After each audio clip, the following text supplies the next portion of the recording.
Episode 14, Waking Up Different, When Sleep Feeds the Next Day. There's a moment, right before you open your eyes, where the world is still quiet.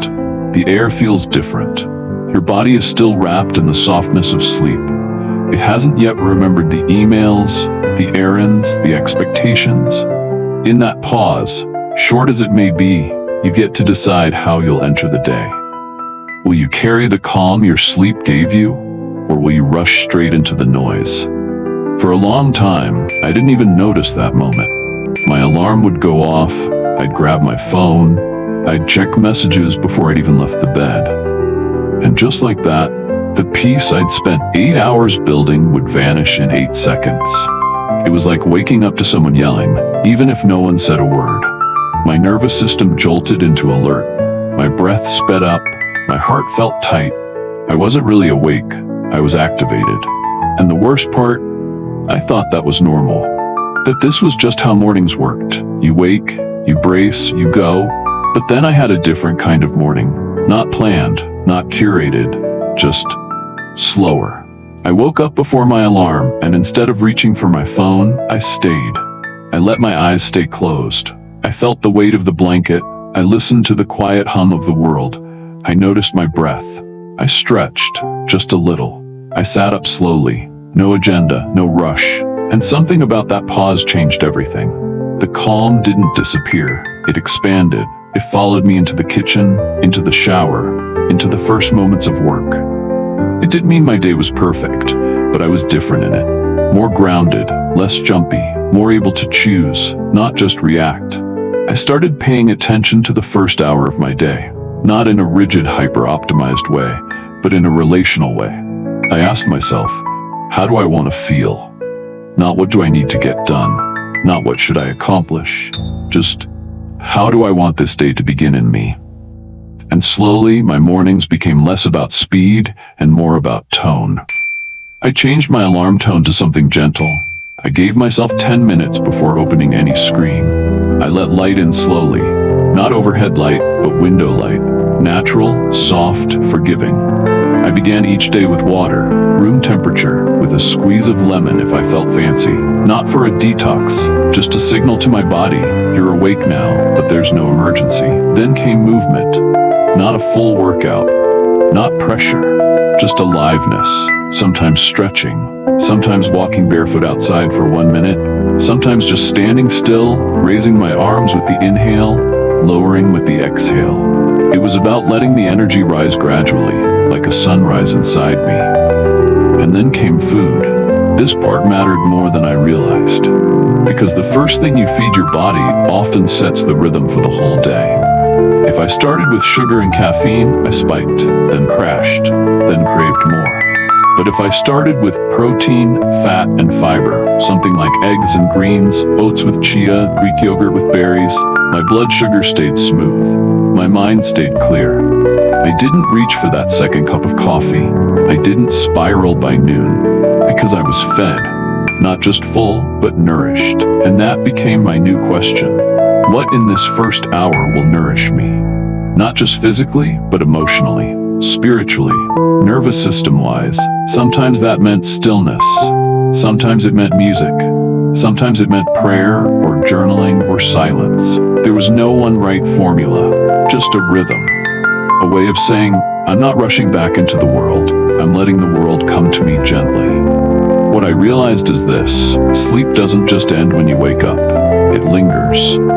If you let it, it hums in your breath, in your stillness, in the softness of the light you let in.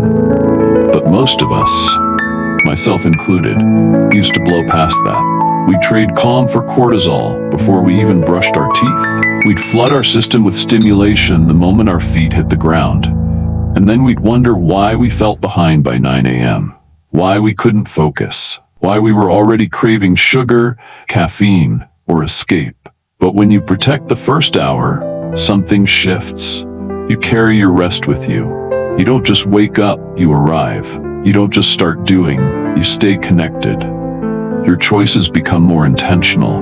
Your nervous system feels held. And suddenly, the day doesn't feel like something to survive.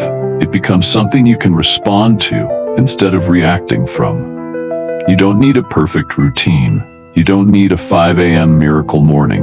You just need presence. A few small, anchored choices that remind your body, we're okay.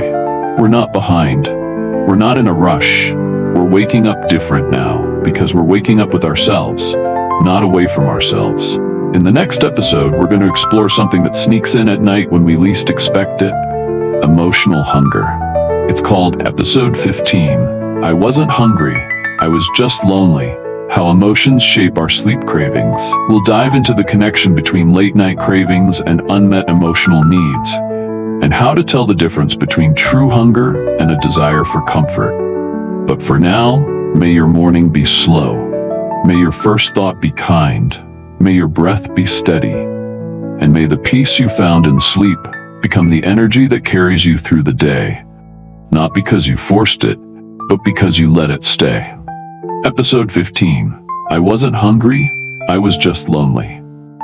How emotions shape our sleep cravings. It was 11:42 p.m. The house was quiet. My bed was warm, but something in me was buzzing. Not panic, not stress, just something unsettled. I had already eaten dinner. I wasn't hungry. But there I was, standing in front of the fridge, staring at the same shelves I had stared at an hour ago, hoping maybe this time something would feel right. Something would feel like enough. I pulled out a spoonful of peanut butter, a square of dark chocolate, a handful of granola, nothing too heavy, nothing I'd regret. But as I sat there on the couch, lights dimmed, chewing in the glow of the fridge, it hit me. This isn't about food. I wasn't hungry. I was lonely. Not in the dramatic, desperate sense, but in the subtle, aching sense. The kind that whispers instead of screams. The kind that hides behind cravings, behind mindless bites, behind the need for something. I didn't want food. I wanted connection, warmth, presence, a soft place to land. And because I didn't know how to ask for that or give it to myself, I reached for what I knew, a snack, something predictable, something that would give me 10 seconds of relief, even if the ache returned after that. That was the night I started to see my late-night cravings differently. Not as weaknesses, not as failures, but as signals, messages, invitations. My body wasn't betraying me. It was trying to tell me something I had ignored all day, that I needed more than protein, more than fiber. I needed to feel held, and food for a moment was trying to hold me. Most of us were never taught to tell the difference. Hunger is hunger, right? A growl in your belly, a craving in your mouth, a thought that floats in saying, maybe I'll just grab a little something. But over time, I learned that not all hunger is physical. Some hunger comes from deeper places, from silence that lasted too long, from touch that never came, from words we needed but didn't hear. And late at night, when the world gets quiet, those hungers get louder. So I began asking questions. When I felt the urge to snack after dinner, even if I had eaten plenty, I didn't say no. I said pause. I closed the fridge, sat on the floor, hand on heart, and I asked, what are you really needing right now? Sometimes the answer surprised me. Sometimes it was something I hadn't even noticed during the day. I'm overwhelmed. I feel invisible. I miss someone. I need to cry. I just want to feel like I matter. No salad could fix that. No chocolate could fully fill that. And yet food was the most accessible, socially accepted way to say, I'm hurting and I don't know what else to do. But here's the shift. Emotional hunger doesn't need to be shut down. It needs to be seen. Not judged, not labeled as bad habits. Just seen for what it is, a call for comfort, a desire for safety, a moment of unmet need. And when we meet it gently, without shame, it softens.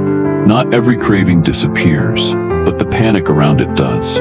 We move from compulsion to choice, from autopilot to awareness. And that awareness gives us options. We can still eat if we want to, but not because we're lost in the loop, because we're choosing nourishment in all its forms. So I started building a toolkit, not a list of rules, not restrictions, but real alternatives, real comfort, ways to respond to emotional hunger with presence instead of panic. The first one was touch. When I felt lonely, sometimes all I really needed was to feel held. And if no one else was there, I held myself. I wrapped up in a soft blanket. I placed my hand on my chest. I let my breath deepen. That alone, just feeling my own skin, my own rhythm, did something powerful. It reminded me, I exist. I'm here. I'm not abandoned. Then came warmth. I realized that a lot of my cravings weren't for sweetness. They were for soothing. So instead of ice cream or crackers, I made warm tea. Not for the flavor, but the feeling. The steam on my face, the warmth in my hands, the ritual of making something for myself. Sometimes I'd heat up oat milk with cinnamon and a pinch of salt. No sugar, just warmth. And in that moment, the craving often passed. Not because I tricked myself, but because I gave myself what I actually needed. Sometimes I journaled. Not long, just a sentence or two. I feel restless tonight. I feel like no one sees me. I wish someone would check in on me. Just naming it helped. It took the ache out of the shadows and put it on paper, where it felt smaller, safer, less overwhelming. Other times, I'd play music that understood me. Not happy music, not sad music, just honest music. The kind that says, I get it, you're not alone. And some nights, I still ate. Not because I failed, but because I decided, this cookie, right now, is what I can give myself with love. And I let it be sacred. Not sneaky, not rushed, not numbing. Just kind. Because sometimes, nourishment comes in the form of a bite. But sometimes it comes in the form of awareness, of honesty, of choosing something softer than self-judgment. The more I slowed down, the more I realized emotional hunger isn't a flaw.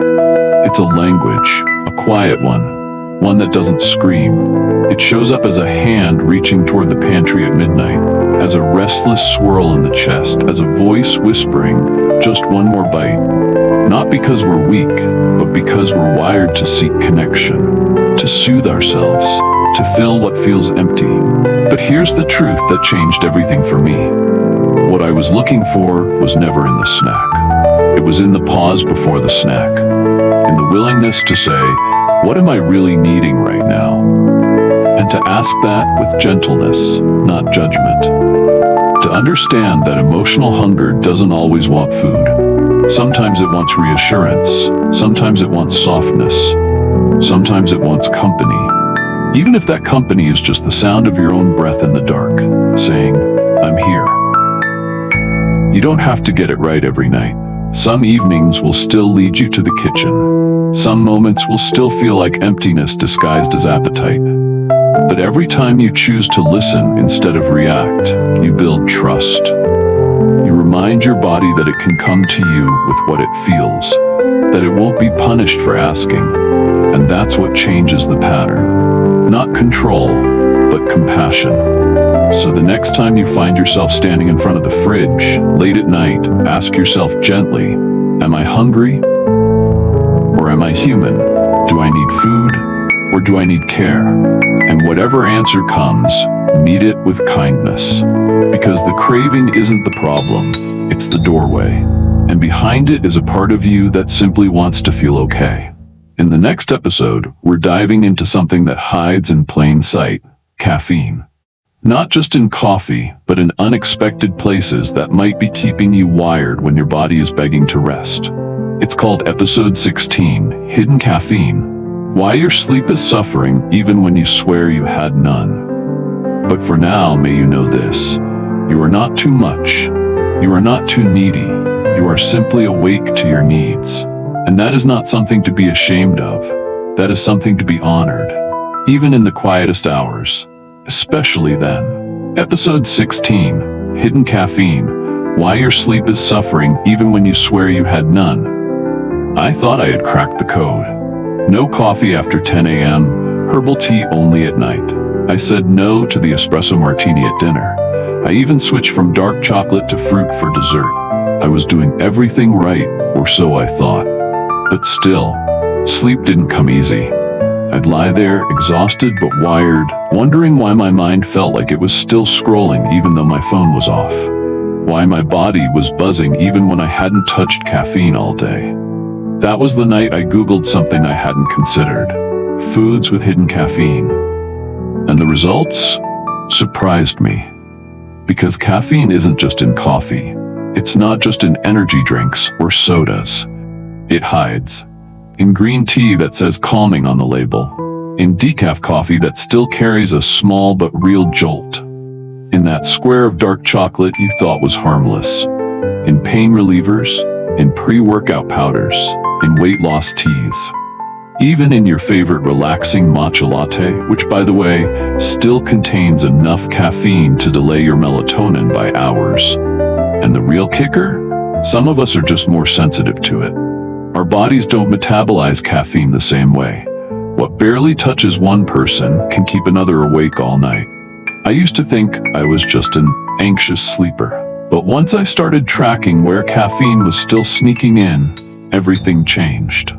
I started going through my day, meal by meal, drink by drink, like a detective.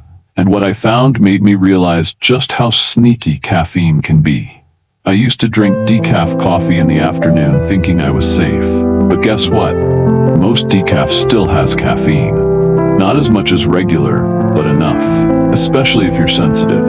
1 cup of decaf can have anywhere from 2 to 25 milligrams. Multiply that by 2 or 3 cups, and you're not exactly running on empty. Then there was green tea. Everyone told me it was calming, zen in a cup. But the truth is, green tea still contains caffeine, about 25 to 40 milligrams per cup. Matcha? Even more. Because with matcha, you're consuming the whole leaf, not just steeped water. It's beautiful, earthy, trendy, but it can quietly keep your nervous system humming into the night. And then came chocolate. Especially dark chocolate. I'd treat myself to a square or 2 after dinner, thinking I was being kind to my body. But that little indulgence, it carried 10 to 30 milligrams of caffeine, depending on the cacao content. The darker it is, the higher the caffeine. And when I paired that with my so-called sleepy time tea, which turned out to have yerba mate in the blend, I was unknowingly stacking stimulants. No wonder my mind wouldn't shut off. The most surprising one? Over-the-counter painkillers. Some brands sneak in caffeine to enhance absorption. It works, but at the cost of your sleep. Even PM formulas, if you don't read the label, can contain small traces. And for someone like me, someone whose body processes caffeine slowly, it adds up. What I learned is that caffeine doesn't just keep you awake. It blunts melatonin. It blocks the signal your brain needs to wind down. And worst of all, you don't even feel it as energy. By the time it hits your system at night, you just feel off. Wired but tired, restless, foggy the next morning. So you reach for more caffeine to feel better. And the loop continues. The funny thing is, most of us never think we're that sensitive.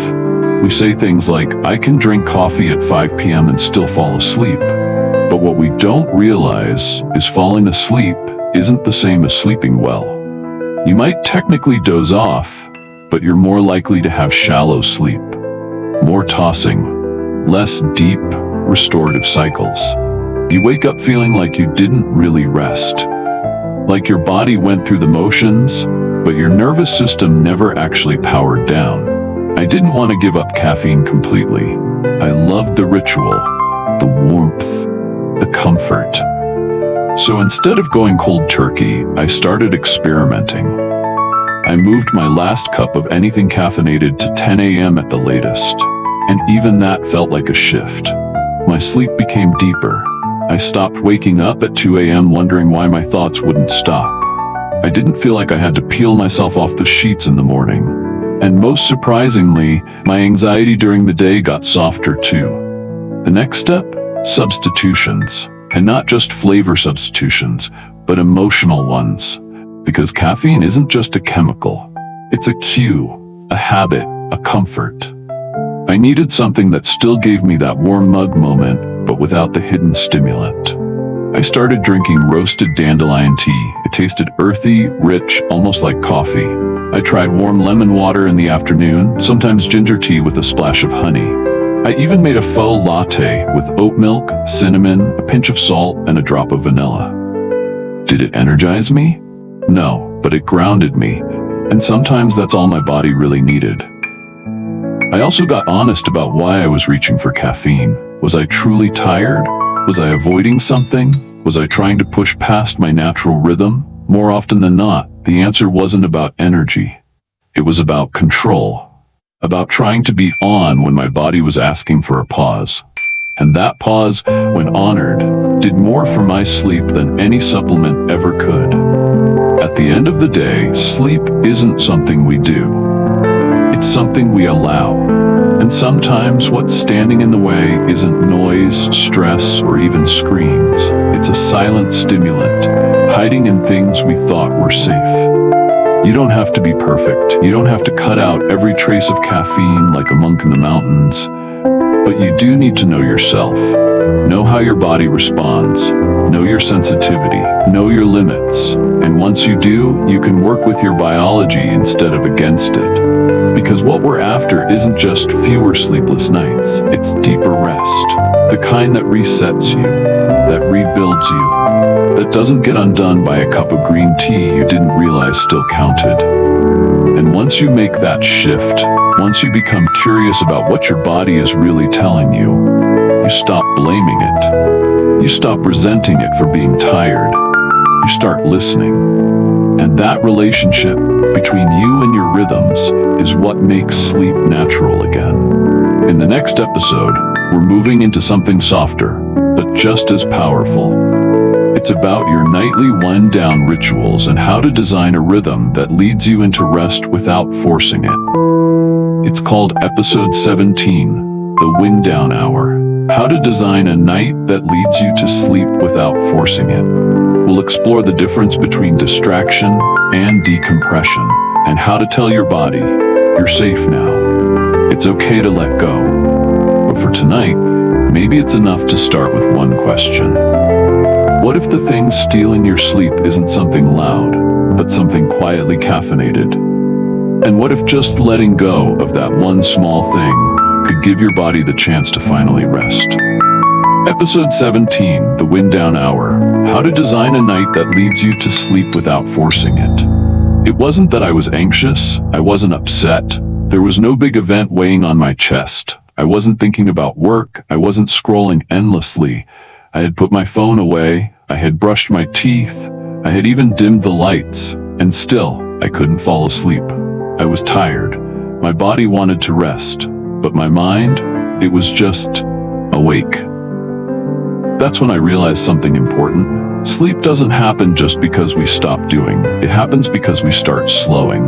And for most of my adult life, I didn't give myself that bridge. I would go from emails and podcasts and group texts and TV and snacks and dishes to suddenly expecting my body to shift into sleep mode. No wonder it couldn't. I hadn't wound down. I had just shut off. And those are not the same thing. I started thinking about sleep not as a switch, but as a slope. Something I had to descend into. Slowly. With cues, with gentleness. Like telling a child it's time to rest. Not by yelling, but by dimming the lights, lowering your voice, holding them close. I had to become that parent to myself.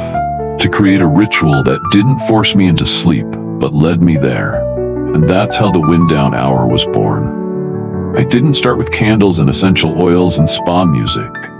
I started with something embarrassingly simple. I turned the lights down. That was it. Instead of walking around under full kitchen fluorescents or bathroom vanity bulbs, I used lamps, warmer bulbs, sometimes just one, and I turned it on with intention, as if to say, this is the signal, we're shifting now. That alone began to tell my body, we're safe, we're done for today. Next came noise. Or more accurately, less of it. I didn't go for silence. I went for softer. I turned off the shows that buzzed. I stopped trying to catch up on voice notes or multitask, and instead, I let the sound of something familiar play. Something with no plot to follow, no drama to untangle. Sometimes it was rain sounds. Sometimes it was jazz. Sometimes it was just the hum of the dishwasher in my breath, sinking into a rhythm I hadn't noticed all day. Then I added movement, but the kind that unwinds rather than energizes. A few gentle stretches, a walk around the apartment with the lights low. washing my face slowly, like I was tending to something sacred. And I didn't rush it. That was the hardest part. I had to let time slow down without trying to fill it. And that takes practice, especially when your whole day has been about getting things done. Eventually, I layered in touch, not in a grand or sensual way, but in a way that said, I'm here. A warm compress on my neck, a heat pack on my belly, a weighted blanket pulled over my legs before I even got into bed. Little things, comforts, cues, and suddenly my nervous system began to believe me when I said, it's time to let go. I wasn't trying to sleep, I was inviting it, and there's a big difference. When we try to sleep, we force, we push, we panic, but when we prepare for sleep, we soften, we give space, we don't chase it, we clear the path. Here's what surprised me most. The wind down hour didn't just change how I slept. It changed how I lived. It gave me a buffer between the noise of the day and the silence of the night. It gave my body time to trust that it could slow down. And maybe for the first time, I wasn't treating sleep like a task to accomplish, but like a return to my own rhythm, my own breath, my own space. The beauty of a wind down hour isn't in how fancy it is, it's in how consistent it becomes. It's not about doing more, it's about doing less on purpose. It's about telling your system, we're done for the day. You don't have to keep solving, fixing, performing. You get to be human now, soft, quiet, unrushed. You don't need to get it perfect. You don't need an hour, even. Start with 10 minutes. One light turned off, one stretch, one small cue. That's all it takes to begin, because sleep doesn't ask for control. It asks for surrender. And surrender, for many of us, starts with slowing. In the next episode, we'll look at what happens after sleep. How the way we wake up can actually set the tone for how well rested we feel all day long. It's called Episode 18, Waking Up Different. When sleep feeds the next day. We'll explore small morning habits that extend the benefits of deep sleep into real, lasting energy. Not the kind you have to chase with coffee, but the kind that feels steady and rooted. But for now, maybe you don't need more advice.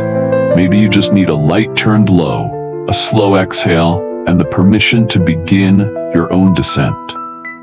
You're not behind. You're not broken. You're just learning how to land.